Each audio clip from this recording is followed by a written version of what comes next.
La Municipalidad de Santa Cruz del Quiché informa. Realmente a partir del 14 al 20 de abril se comenzó a activar el plan de Semana Santa. Nos dio un resultado se dieron 87 remisiones por diferentes infracciones. También se dio por uno que insulto a la Policía Nacional Civil. También se dio una boleta, y también se fueron consignadas 12 motos.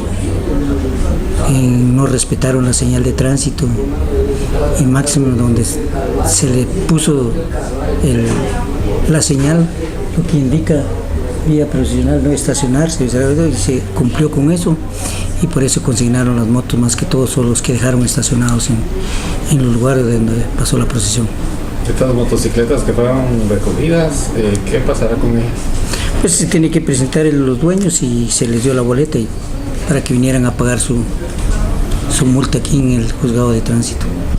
Pero entre más boletas se da, quiere decir que nuestra gente no está educada en cuanto a respetar las señales de tránsito.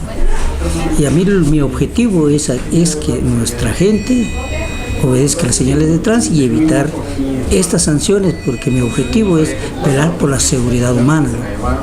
Hubo remisiones de 1.000, de 500, de 400, de 200, de diferentes infracciones que se dio, y también nos dio un total en cuanto de aquí del departamento nos dio 45.100. Pero ya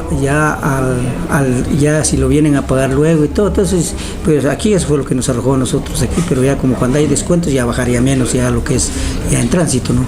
Pero eso fue lo que nosotros contabilizamos aquí dentro del departamento. Se puede ver que es una gran cantidad de remisiones que pusieron durante estos días de feriado. Sí, póngale que son 7 días, y si se hizo un promedio que se dio 10 remisiones diarias. Municipalidad de Santa Cruz del Quiché. Administración, licenciado José Francisco Pérez Reyes.